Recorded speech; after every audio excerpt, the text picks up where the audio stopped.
20-я першая пяцігодка. Бэнд караля Стаха. 5 гадоў пасля рэвалюцыі неверагодных нармальны тэрмін для разбору адбыўшыся зрухаў і перамен. Цалкам дастаткова, каб пазначыць галоўнае. Новы час не прынёс палітычных свабод, раўно як і выбітных культурных дасягненняў. Інакш кажучы, новай Беларусі не атрымалася. Новай культуры таксама. Чаму? Пачнем з відавочнага.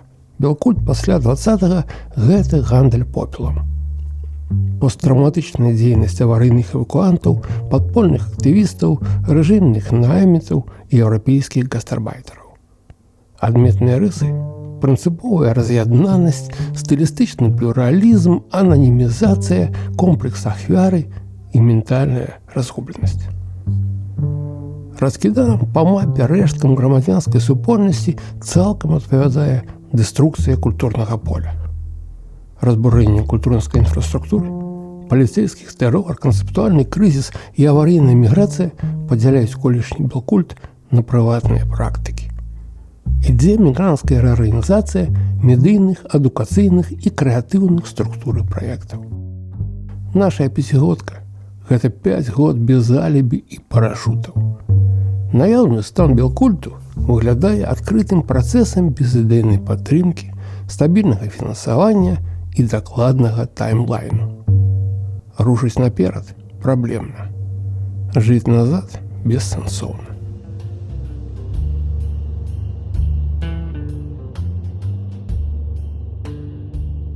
Паспрабуем разабраць сітуацыю на складнікі і распісаць іх больш падрабязна. Першае. Разарванасць крэатыўнага поля. Экасістэма незалежнага белкульту больш не існуе. Большасць яе складнікаў знікла канчаткова і неадваротна. Матывацыйныя мадэлі былых дзесяцігоддзяў ад рамантычнага дараджэння да лайтовага партызанінгу страцілі большую частку сваіх рэсурсаў ды носьбітаў. Перспектывы новай агульнай справы выглядаюць сумнеўнымі. Чарговая генерацыя белкульту вучыцца мігранству і партызанцы. Аварыйная самаарганізацыя па-за межамі краіны, патаемны арт для тых, хто застаўся ўнутры. Краіна скончылася нават для тых, хто нікуды не з'язджаў. Бо ўся папярэдняя сістэма стасункаў да адносін аказалася анічога не вартай. Твой свет больш не працуе, а для новага не стае рэсурсаў і лакацый. Таму рушым асобна, робім лакальна, спрачаемся хутка. Нацыя разлятаецца на дыяспары, жыве на валізах і не мае ўцямнай перспектывы. Другое. Зачыстка культурнай прасторы. Дзяржава пазбаўляецца ад сумнеўных суседзяў, сектар недзяржаўнай культуры заўважна памяншаецца. Скарачаецца колькасць пляцовак, закрываюцца клубы і творчыя прасторы шырокага прызначэння. Арт-менеджмент падзяляецца на з'ехаўшых, арыштаваных і нябачных. Крэатыўныя практыкі вяртаюцца пад дзяржаўны кантроль. Нарматыўная база адміністравання белкульту заўважна пашыраецца. Раней існаванне чорных спісаў сарамліва адмаўлялася. Цяпер для ціску на нязгодных існуюць легітымныя падставы. Любая публічная дзейнасць культурніцкага плану патрабуе зараз дазволу адпаведных структур ды ідэалагічнай экспертызы. А гэта значыць, што ў краіне наўпрост працуе машына палітычнай цэнзуры.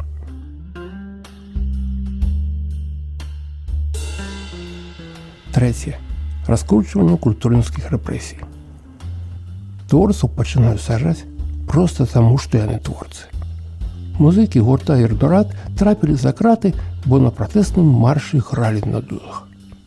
Жорстка збіты дыджэй Папа Бо, ён жа Александр Богданов, быў вымушаны запісаць пакаяльнае відэа.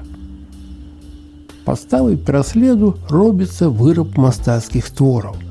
Сэтлікам экстрэмісцкі прадукт дзяржава пазначае папсовую лірыку гурта «Нізкіс», прозу Альгерда Бахарэвіча і стадыённы патрыятызм торбэнду.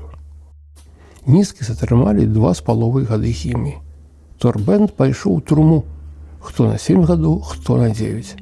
Мастак Пушкін быў фактычна закатаваны ў вязніцы за партрэт антысавецкага дзеяча, у якім прокуратура знайшла рэабілітацыю нацызму.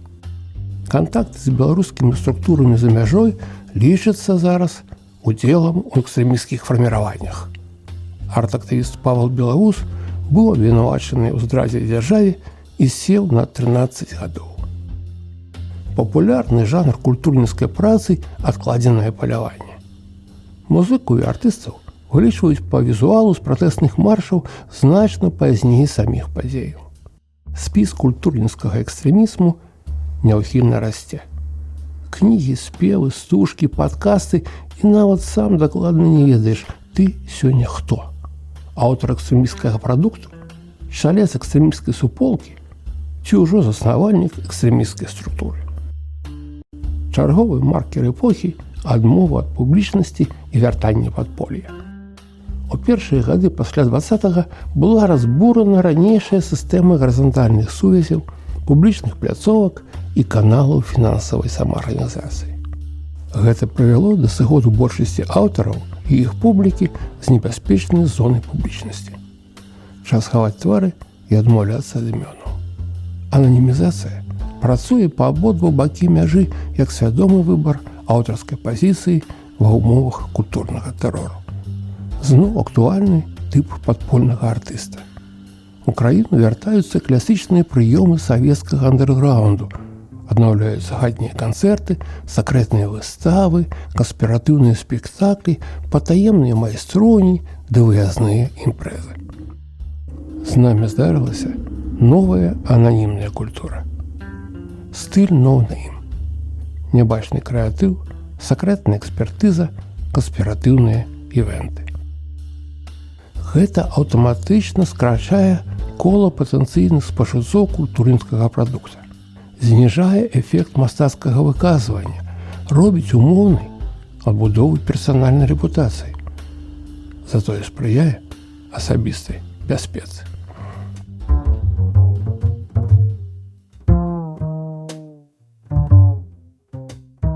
Істотны складнік культурных працэсаў – структурны апгрэйд. Белкульт сёння існуе як навабуд з невідавочнай перспектывай і пераменным складам рэсурсаў.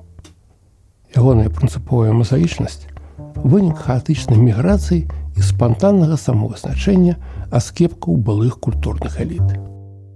Гэта часы гібридных тэкстаў, монтажных рашэнняў і аператыўнага менеджменту. Стабільных пазіцый не існуе, стабільнага статусу тым больш. Кінарэжысэр гатуе піцу. Аналітык робіць стендап і піша падкасты. Сонграйтер грае ў кіно. Медыйны рэдактар адкрывае кнайпу, рэстаратар вырабляе палітыкаў, спявачка шые вопратку, рок-музыка піша кніжкі. Дызайнер іх выдае. Усе пры справах. Усе не на месцы новы белкульт вырабляюць перамешчаныя асобы. Масоўка пераходнага статусу. Што яны робяць разам? Роўна тое, на што хапае іх патэнцыялу. На нашых вачах фармуюцца новыя паттерны, працоўныя альянсы і свежыя ролевыя расклады. У гэтым спектаклі не знайсці публікі, бо ўсе на сцэне.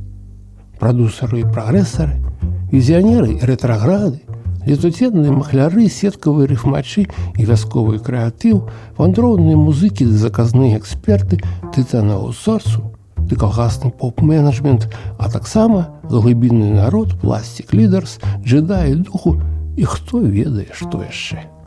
Важна, што ўсё гэта адбываецца на 2 падставовых пляцоўках. Фрагментарнае самавызначэнне нацыі ў экзілі ідзе ў прысутнасці чужых культурных паттернаў, якім пакуль можна прапанаваць адзіны наш траўматычны досвед. Што за жыцця знутры, яно застаецца падзеленым на творчы андэрграунд і шумавыя атракцыёны з відавочнай адсутнасцю дзейнай культурнай індустрыі. Хочам свайго. Але хто тут бачны? Гаваркі вядоўцы нядзельных эфіраў, этнаграфічная прыгажуня, дзёрзкі поп-аналітык, глямурныя фатографы, арт-блогерка, вынаходнік бел-кіберпанку, канцэптуальная мастачка, новыя селебрытіс, часовыя выканаўцы абавязкаў культурных герояў. Недадуманыя драфты недаспелай будучыні. Гэта топ-ліст пераходнага стану грамадства, у адсутнасці самога грамадства. Наяўная сегментацыя посткультурнага поля ёсць пашыранай творчасцю безладзіцы. Для іншага няма ні кадраў, ні бюджэту, ні дзяржавы. Ёсць толькі мы, агенты невядомай эпохі немагчымай краіны. Вандроўны бэнд караля Стаха.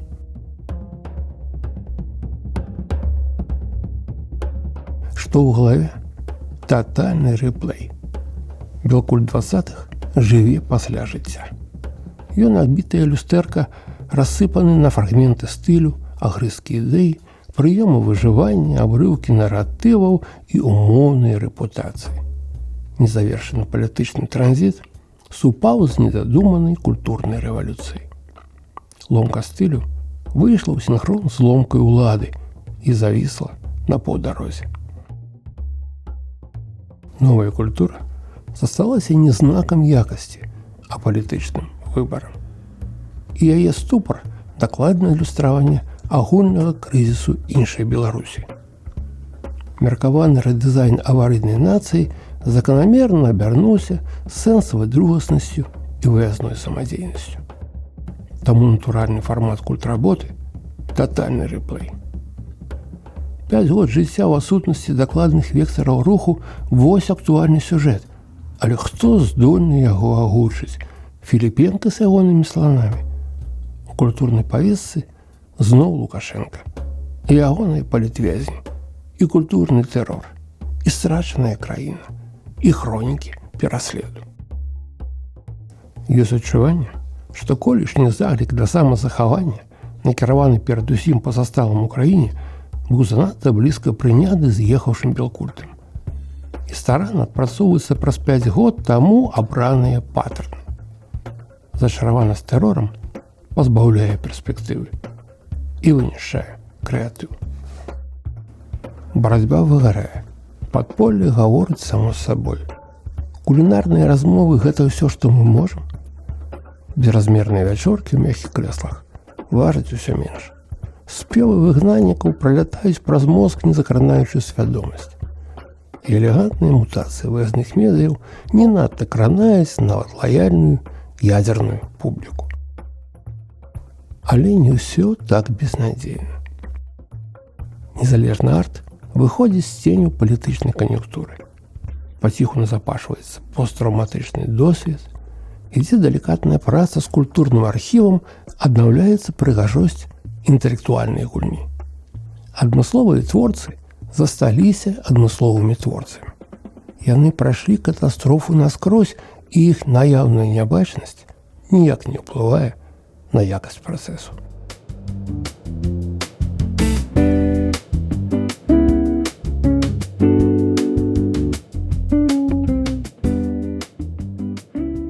Чарговая рыса белкульту 20-х – хісткая ідэнтычнасць. На канцэптуальным узроўні аднолькава стратна выглядаюць квазісавецкая настальгія рэжыму і пафас нацыянальнага адраджэння. Агульны настрой на заўтра – надзея на зваротны рух. Агульная прыкмета – рэгрэсіўны рамантызм. А што далей? Пакуль цішыня. Панкаўская «No Future».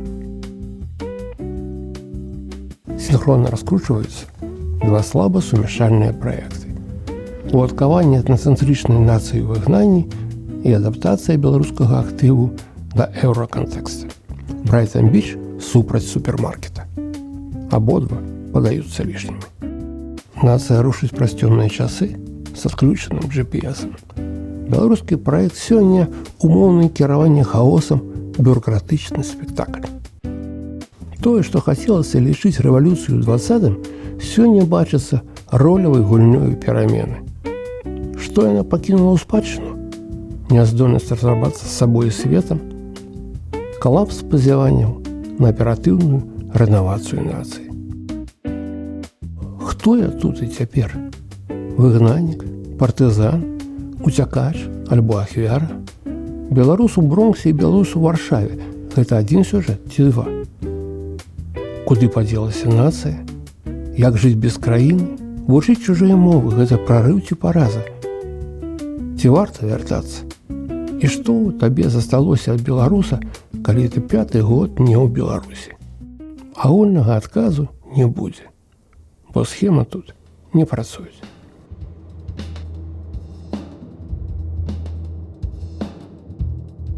Наступны тренд – бюрократызацыя альтэрнатывы. Цягам аварыйнай міграцыі 20-го і спантаннай адбудовы новых працоўных схем высветлілася не надта чаканая, але цалкам прадказальная. Разам з альтэрнатыўным крэатывам выехала альтэрнатыўная адміністрацыя. І пачаліся спробы запуску культурнай індустрыі ў выгнанні.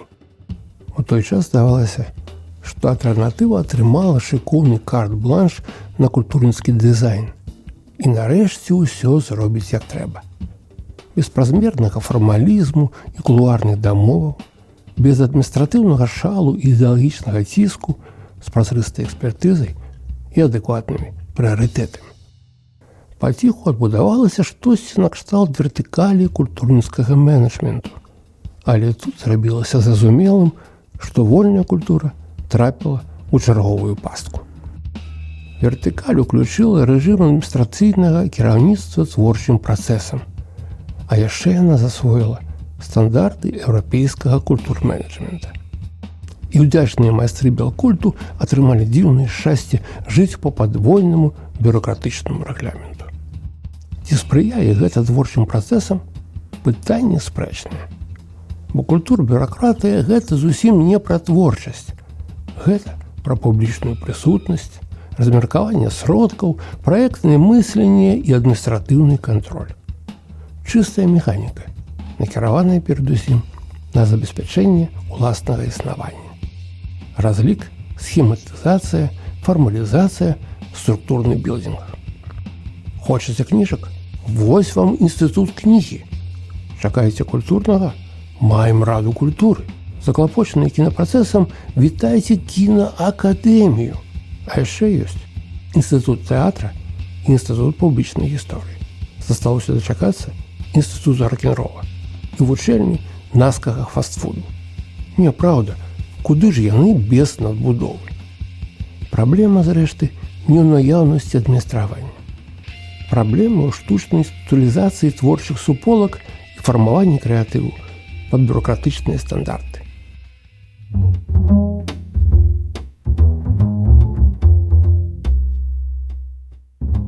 Што з гэтага вынікае? Глыбінны раскол недзяржаўнага белкульту. Сутнасць інтэнсіўнага менеджменту ў тым, што ён забівае творчасць. Галоўнымі дасягненнямі вольнага адміністравання за 5 гадоў сталі крэатыўны ступар, атамізацыя культурных працэсаў ды пэўная расчараванасць у цэнтралізаванай працы. А яшчэ дэфіцыт моцнага матэрыялу, узнаўленне шумавой іерархіі і бюрократызацыя крэатыўных працэсаў. Пазначым усё гэта як канфлікт ронінаў і дылераў. Базавы раскол новага белкульту. І вось тут варта разабрацца ў панятках. Ронін – персона з японскага сярэднявечча, вандроўны самурай, страціўшы гаспадара, бяздомны ваяр, альбо мабільны артыст. Ну, а дылер – гэта дылер, пастаўшчык жаданага, у нашым выпадку, пасрэднік паміж артыстам і публікай. Ронін без дылера – вольны творца, дылер без роніна – суцэнны нуль. Навошта нам гэтыя маркеры? Бо праз іх прасцей патлумачыць вастрыню праблемы. У нармальнай сітуацыі ронін і дылер спакойна суіснуюць на розных паверхах культурнай індустрыі. Ронін вырабляе сэнсы, дылер імі гандлюе. Аднак у кантэксце анамальнага белкульту ўсё выглядае інакш. Досвед выгнання зрабіў іх аднолькава роўнымі, а потым пачалася адміністратыўная селекцыя. Ронін і дылер аказаліся канкурэнтамі ў змаганні за ўплыў ды сродкі. Дылер перамог. І першаснае зрабілася другасным. Выязная культур-бюракратыя фактычна заняла месца былой аўтарытарнай адміністрацыі. Яна атрымала доступ да фінансавых плыняў і ператварыла крэатыў у свой праектны ресурс. У прынцыпе, так можна жыць. І нават часам выдаваць неблагія вынікі, толькі не варта гэта ўсё зваць вольнай культурай новай Беларусі. Не той фасон, не той фармат, не тая аддача.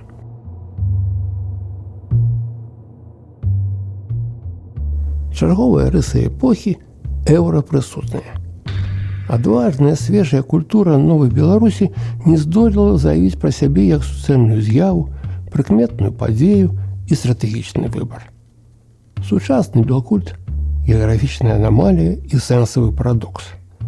Ён здаецца не тут, ён, напэўна, не там. Ён змагаецца сам з сабой і лёгка разбіраецца на разнастайныя кавалкі. Тут усё недарэчы, і ўсё мае свой сэнс. Эмігранцкія заплачкі, рэкламныя акцыі, падзяжны глямур і лабараторныя студіі, электраэтна і вольнае мысленне – усё гэта валіць у розных плоскасцях умоўнага культурніцкага працэсу, практычна не перасякаецца і адно аднаго не заўважае. Вось такая ў нас краіна. Вось такія ў нас Беларусі.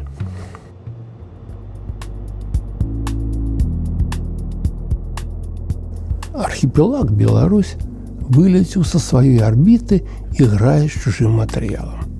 Стэндапіць па-польску, вывучае літоўскую, ладзіць фэсты ў Берліне, гастралюе ў Штатах, спрабуе быць Еўропай, тут няма перамог. Магчымы толькі саўдзел. Эфекты разавай прысутнасці. У пустэчы постбелкульта шыруюць дзіўныя формы жыцця. Нябачныя прэм'еры, умоўныя кангрэсы, болевы пратэст-дызайн, віртуальныя зоркі, датацыйныя пісьменнікі, агіт-тэатр і паліткіно, а яшчэ эўратуры ад абазнаных маргіналаў. Сёння Пукст, заўтра Ольскі. І развітальная гастроль петлі прыстрасці. Выязны расклад у гратэскавай форме узнаўляе знаёмую харэаграфію ўскраіны культурнага свету. Хто тамака? Катрабалісты ды памежнікі. Намады паўраспаду. Базавыя практыкі культурактывізму, хайп, кабарэ, аутсайд. Тут варта ўзгадаць дзве класычныя кінастужкі – кабарэ Боба Фосса і Касабланку Майкла Кертіса. Бо наша і актуальная культурніцкая прапіска акурат там. На мяжы кахання і адчаю. На ростанях усіх лоўкостаў гэтага свету, на сцэне, дзе фатальна не хапае святла. Прачуванне вайны ў сэрцы, дурдом у галаве і пляшка балантайнса ў кішэні заплечніка. Хочацца моцных пазіцый, але прасцей гандляваць болем. Белкульт гаворыць з эпохай як умее, на адзіна знаёмай мове аварыйнай беларускасці.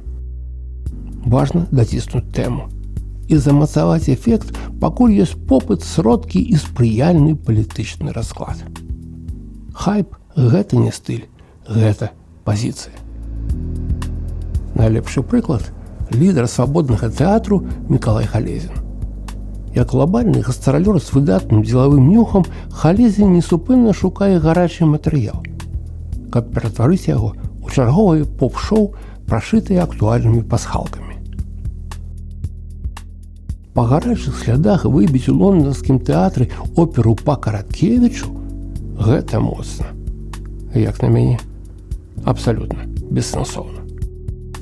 Заказная беларускасць звычайна пазбаўленая рыначнай вартасці, але прэтэндуе на сімвалічную значнасць, паступова ператвараючыся ў бюро рытуальных паслуг. І вось тады здараюцца не падзеі, а акцыі. Серыйныя сігналы, пажаданыя фарбоўкі. Рок-н-рол на вершы палітвязняў, монтажныя п'есы па турэмнай перапісцы, Млявае кіно пра сумленных журналістак дагэтуль схаваны за маскамі вольны хор, дзецюкі з расяначным шансонам, экспазіцыя плаката вакол чарговага палітычнага сходу. Месседжы сыплюцца з неба. Толькі хадзі, падбірай. Трындзец здольны натхняць. Крызіс дзяржаўнай культуры спрыяе практыкам новага кабарэ. Памятайце Марго Ляўчук? Дык вось, калі адгучалі яе куплеты, наспеў час на кіношны рух. Выдатны ўзор траўматычнай экраннай зброі серыял «Працэсы» ад Андрэя Кашперскага. Суплёт шызоідных чорных гісторый з краіны адкручаных кранаў. Гэта палітычны гратэск і візуальны перадоз. Кашперскі каштуе час і смяецца, каб не звар'яцець. Хайп і кабарэ – прыкметы памернага стану трывожнай нацыі. Але ўжо ў сярэдзіне пяцігодкі склалася новая форма супольнай свядомасці. Пазначым яе як аутсайд. У аутсайдзе нуль правераных форм і стабільных рашэнняў. Ён увесь на разрывах і склейках, крошыць праз межы і не мае лімітаў. У працу падыходзіць усё. Яхідныя танцы і буддысцкія мантры, расцярушаныя тэкстоўкі і катастрафічныя танга, мемуары ручной камеры і троххвілінныя псіхадрамы, варшаўскія алкабугі ды развітальныя з жабрацкім юнацтвам. Гэта крэатыў ад першай асобы у адсутнасці ментальнага кантролю. Была і зорка фрык-кабарэ Светлана Бень вынаходзіць сябе як трагічную гераіню. Замест лірычнага арт-шансона электрычныя вершы з квазііндустрыяльнай афарбоўкай і шырокі поспех у вузкіх колах пад годнай шыльдай посттраўматычны попс. Яе супольны з Галя Чыкіс альбом «Прыём» магчыма найлепшае, што здарылася з музыкай пасля 20-го. Смерць канвенцыйнай літаратуры цягам глобальнага трындзіца прымушае райтараў сысці ў нечаканыя стылістычныя пошукі. Так паўстае з'ява, якую я пазначаю як постфікшн – культура сведкаў і саўдзельнікаў. Сергей Краўченка, Дар'я Трайден, Андрэй Дудко, Павел Антіпаў – постфікшн – літаратура пасля літаратуры. Гэта пісьмо з дакон абставінам ды сітуацыям. У дыяпазоне ад турэмных нататак і экзістэнцыйнага блогінга да ананімных дзённікаў і псіхадэлічных раманаў пра немагчымасць раманаў. Постфікшн свядома пазбягае спакусаў прыўкраснага пісьменства і менавіта таму гучыць надзвычай своечасова. Вядомы попсавік Уладзімір Пухач нечакана ўвайшоў у альянс з польскім рэжысэрам і парай купалаўцаў дзеля як бы мюзіклу па тэкстах палітвязня Максіма Знака. І маленькі аркестр тонкай наладкі здолеў здзівіць нават сваіх удзельнікаў. Ён згуляў дакладна, кайфова і кранальна насуперак усім сваім шаблонам і хатнім напрацоўкам. Той выпадак, калі не акцёрства, дарэчы. Узгадаема і хуліганскія вопыты прыстойных мальцоў. Паэт і музыка Уладзь Лянкевіч у свой час вырабляў рафінаваны арт-рок з праектам «Тонкі ход» і касіў пад Роберта Фрыпа з Джимом Моррисоном. Каб далей атрымаць досвед пратэстаў, трапіць на суткі, цалкам выдаліць з базавых наладак дрымотны інтэлектуалізм і заснаваць востры, як добрае лязо, пост-панк псіхадзел бэнд «Сіндром самазванца». Сэнс аутсайда у вольнай рыфмоўцы словы стыляў, нефарматным рэжыме вяшчання, стрыманым меладраматызме і дакладнай аўтарскай інтанацыі. Так паўстаў дэбютны поўны метр Юрыя Сямашкі «Лебядзіная песня» Фёдора Озерова. Так ён трапіў на берлінскі кінафэст. Людзі сабе пішуць кніжкі, сабе гавораць Беларусь, сабе пішуць заяўкі, здымаюць кіно, іншым дзіўна, што ты ёсць. А як не будзе, не страшна.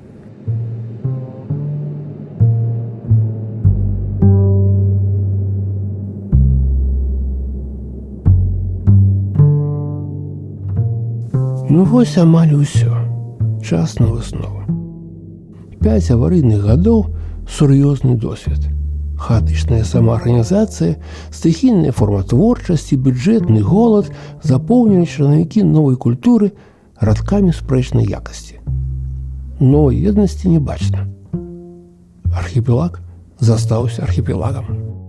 Нас выціснулі з натуральнага асяроддзя, каб мы змаглі выкручыць з яго сябе. Практыкаваць не выпраўленне, а разнатрав'е, як «Молчат дома» і Тацяна Замяроўская. Зрабіць беларускай фішкай нелінейнасць і разнагалосся. Прайсці краш-тэст і застацца жывымі. Наш белкульт ходзіць на зламаных абцасах. Лечыць ранкі абсентам, спявае купалінку, калі не просяць, і выкладае Льюіса Кэрролла на матыў турбэнду. Але ў той шызе, як не дзіўна, ёсць адмысловы шарм. Паколькі лішаецца, як казаў той Абдзіраловіч, беларускасць недасяжная тыражаванню і не падлягае тэхнічнай дапрацоўцы. 5 год пасля 20-го не проста выпалілі ранейшую культурную забудову. Яны нарэшце зрабілі нас роўнымі самім сабе. Еўрапейскімі намадамі з поўняй у кішэні. Татальная гарызанталь рассыпанага набору ранейшых ілюзій робіць новых нас адначасова недасканалымі ды самадастатковымі і задае свежыя схемы зборкі культпрацэсу. Мы там, куды далятаюць нашыя мары. Постнацыя альбо яе глючны драфт.